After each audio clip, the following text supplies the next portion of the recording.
ಏನು ನಿನ್ನೆ ಒಂದು ರಾಜ್ಯ ಸರ್ಕಾರ ಒಂದು ಪೊಲೀಸ್ ಇಲಾಖೆ ಮುಖಾಂತರ ಒಂದು ಸುತ್ತೋಲೆ ಹೊರಡಿಸಿದೆ. ಸರ್ಕಾರಿ ಕಚೇರಿಗಳಲ್ಲಿ ಯಾರಾದರೂ ಸಾರ್ವಜನಿಕರಿಗೆ ತೊಂದರೆ ಕೊಟ್ಟರೆ, ಸಾರ್ವಜನಿಕ ಕೆಲಸಗಳಿಗೆ ಅಡ್ಡಿಪಡಿಸಿದ್ರೆ ಅವ್ರನ್ನ ಕೂಡಲೇ ಕ್ರಮ ತಗೊಳ್ರಿ ಅಂತ. ಅದು ಎಸ್ಪೆಷಲಿ KRS ಪಕ್ಷದವರು ಬಂದರೆ ಮಾತ್ರ ಕ್ರಮ ತಗೊಳ್ಳಿ ಅಂತ ಆಯಾ ಪೊಲೀಸ್ ಠಾಣೆಗಳಲ್ಲಿ FIR ಮಾಡಿರಿ ಅಂತ ಹೇಳ್ಬಿಟ್ಟು ಒಂದು ಸುತ್ತೋಲೆ ಹೊರಡಿಸಿದ್ದೀರಾ. ಇದು ಸಂವಿಧಾನ ವಿರೋಧದ ಕೆಲಸ. ನಾವು ಅಧಿಕಾರಕ್ಕೆ ಬಂದರೆ ನಿಮ್ಮ ಬಂಡವಾಳ ಏನು ಬೇಯಲ್ಲ ಅನ್ನೋ ಒಂದು ಉದ್ದೇಶಕ್ಕೋಸ್ಕರ ನೀವು ಈ ಥರ ಮಾಡ್ತಾ ಇದ್ದೀರಾ ಅನ್ನೋ ಇಡೀ ಕರ್ನಾಟಕಕ್ಕೆಲ್ಲ ಗೊತ್ತಾಗಿದೆ.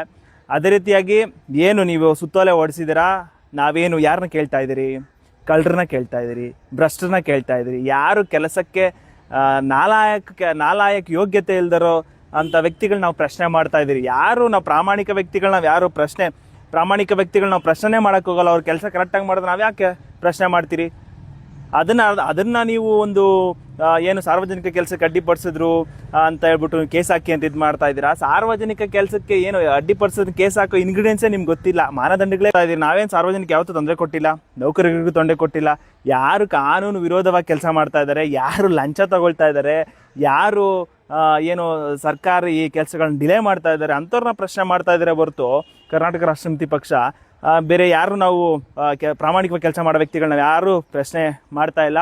ಅದೇ ರೀತಿಯಾಗಿ ಏನು ಈ ಪೊಲೀಸ್ ಇಲಾಖೆಗಳಲ್ಲಿ, RTO ಕಚೇರಿಗಳಲ್ಲಿ, ಗ್ರಾಮ ಪಂಚಾಯಿತಿಗಳಲ್ಲಿ ಎಲ್ಲ ಕಡೆ ಅಕ್ರಮಗಳನ್ನ ತಡಿತಾ ಬಂದಿದ್ದೀರಿ. ನಾವೇನಾದರೂ ಅಧಿಕಾರಕ್ಕೆ ಬಂದರೆ ನಿಮ್ಮ ಬಂಡವಾಳ ಬೇಯಲ್ಲ ಅನ್ನೋ ಒಂದು ಮನಸ್ಥಿತಿ ನೀವು ಇಟ್ಕೊಂಡು ಈ ಸುತ್ತೋಲೆನ ಹೊರಡಿಸಿದ್ದೀರಾ.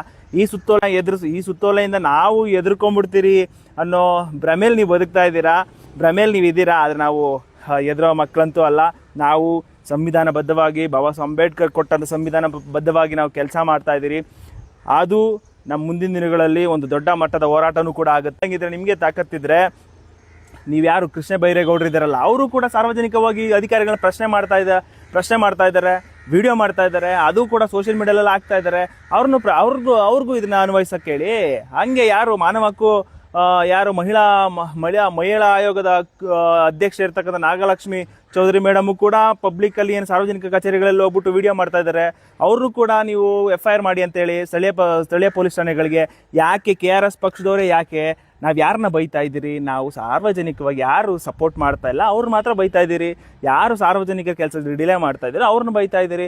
ಅದ್ರಲ್ಲಿ ಮಾನಹಾನಿಯ ಮಾಡೋದೇನಿದೆ? ನಿಮಗೆ ತಾಕತ್ತಿದ್ರೆ ಲಂಚ ನಿಲ್ಲಿಸೋ ಒಂದು ವ್ಯವಸ್ಥೆ ಮಾಡ್ರಿ. ಯಾಕೆ ನೀವು ಸಂವಿಧಾನಬದ್ಧ ಹಕ್ಕು ಏನು ಆರ್ಟಿಕಲ್ 90 ಕಸ್ಕೊಳ್ತಾ ಇದ್ದೀರಿ? ನಾವು ಪ್ರಶ್ನೆ ಮಾಡೋಕ್ಕೆ ಪ್ರಶ್ನೆ ಮಾಡಬಾರ್ದಾ? ನಿಮ್ಮನ್ನೇನು ಸರ್ವಾಧಿಕಾರಿಗಳು ಬಿಟ್ಬಿಡ್ಬೇಕಾ? ನಾವೇನು ದಕ್ಷಿಣ ಕೊರಿಯಾದಲ್ಲಿದ್ದೀರಾ, ಉತ್ತರ ಕೊರಿಯಾದಲ್ಲಿದ್ದೀರಾ? ಇದು ಪ್ರಜಾಪ್ರಭುತ್ವ. ಇಲ್ಲಿ ಪ್ರಜೆಗಳೇ ಅಂತಿಮ. ನಾವು ಏನು ಇದು ಮಾಡ್ತಿರೋ, ನಾವು ಕೂಡ ತೆರಿಗೆಯಿಂದನೇ ನಿಮ್ಗೆ ಸಂಬಳ ಬರ್ತಾ ಇರೋದು. ನೀವು ಕೆಲಸ ಕ್ರಮಬದ್ಧವಾಗಿ ಮಾಡಿ, ಕಾನೂನುಬದ್ಧವಾಗಿ ಮಾಡಿ, ನಿಮ್ಮನ್ನು ಯಾರು ಪ್ರಶ್ನೆನೂ ಮಾಡಲ್ಲ. ನೀವ್ಯಾರು ಸಂವಿಧಾನಬದ್ಧವಾಗಿ ಪ್ರಶ್ನೆ ಮಾಡ್ತಾ ಹೋಗ್ರಿ. ನೀವು ಪೊಲೀಸ್ ಇಲಾಖೆಗಳಲ್ಲಿ ನಡ್ತಕ್ಕಂಥ ಅಕ್ರಮಗಳು ತಡೆಗಟ್ಟಿರಿ. ಪೊಲೀಸ್ ಇಲಾಖೆಗಳು ಏನೋ ಭೂಮಾಫಿಯಾ ಪರವಾಗಿ ಕೆಲಸ ಮಾಡ್ತಾ ಇದ್ದಾವೆ, ರಿಯಲ್ ಎಸ್ಟೇಟ್ ಪರವಾಗಿ ಕೆಲಸ ಮಾಡ್ತಾ ಇದ್ದಾವೆ. ಅದನ್ನು ವಿರೋಧ ಮಾಡಿ. ಸರ್ಕಾರಿ ಕಚೇರಿಗಳಲ್ಲಿ, ರೆವಿನ್ಯೂ ಇಲಾಖೆಗಳಲ್ಲಿ ಏನು ಆಗಬೇಕಾದಂಥ ಕೆಲಸಗಳು 1 ತಿಂಗಳು, 3 ತಿಂಗಳು, 4 ತಿಂಗಳು ಇಟ್ಕೊತಾರೆ. ಪಾಪ ಬಡವ ಎಲ್ಲಿ ಹೋಗ್ಬೇಕು, ರೈತ ಎಲ್ಲಿ ಹೋಗ್ಬೇಕು? ನೀವ್ಯಾರು ವಿರೋಧ ಪಕ್ಷಗಳಿದ್ದೀರಲ್ಲ, ನಿಮ್ಮ ಕೆಲಸ ನಾವು ಮಾಡ್ತಾ ಇದ್ದೀವಿ. ನಿಮ್ಮ ಕೆಲಸ ನಾವು ಮಾಡ್ತಾ ಇರೋದ್ರಿಂದ ನಿಮಗೆ ಹೊಟ್ಟೆ ಉರಿ ಬಂದ್ಬಿಟ್ಟಿದೆ. ಪರವಾಗಿಲ್ಲ, ನಾವು ಕರ್ನಾಟಕ ರಾಷ್ಟ್ರ ಸಮಿತಿ ಪಕ್ಷದವರು ಇದು ಯಾವುದು ಎದುರ ಸಂದರ್ಭನೂ ನಾವು ಬರಲ್ಲ. ನಾವು ಯಾರಿಗೂ ಎದುರಲ್ಲ, FIRಗೂ ಎದುರಲ್ಲ. ನೀವೇನಾದ್ರು ಹಂಗೇನೋ FIR ಹಾಕಿ ನಮ್ಮನ್ನು ಆತ್ಮಸ್ಥೈರ್ಯಗಳನ್ನ ಕುಗ್ಗಿಸ್ಬೇಕು ಅಂತ ಏನಾದರೂ ಪ್ಲ್ಯಾನ್ ಮಾಡ್ಕೊಂಡಿದ್ರೆ ದಯವಿಟ್ಟು ಇವತ್ತೇ ಬಿಟ್ಬಿಡಿ. ನಾವಂತೂ ಎದುರ ಮಕ್ಕಳೇ ಅಲ್ಲ. ದಯವಿಟ್ಟು ಕೆಡಿಸ್ಕೊಂಬಿಡಿ. ನೀವು ಸಾರ್ವಜನಿಕ ಏನೋ ಕಚೇರಿಗಳು ಹೋಗಿ ನೀವು ಅಕ್ರಮಗಳನ್ನ ಯಾರಿಗೂ ಎದೆಗುಂದದೆ ನೀವು ಪ್ರಶ್ನೆ ಮಾಡಿ.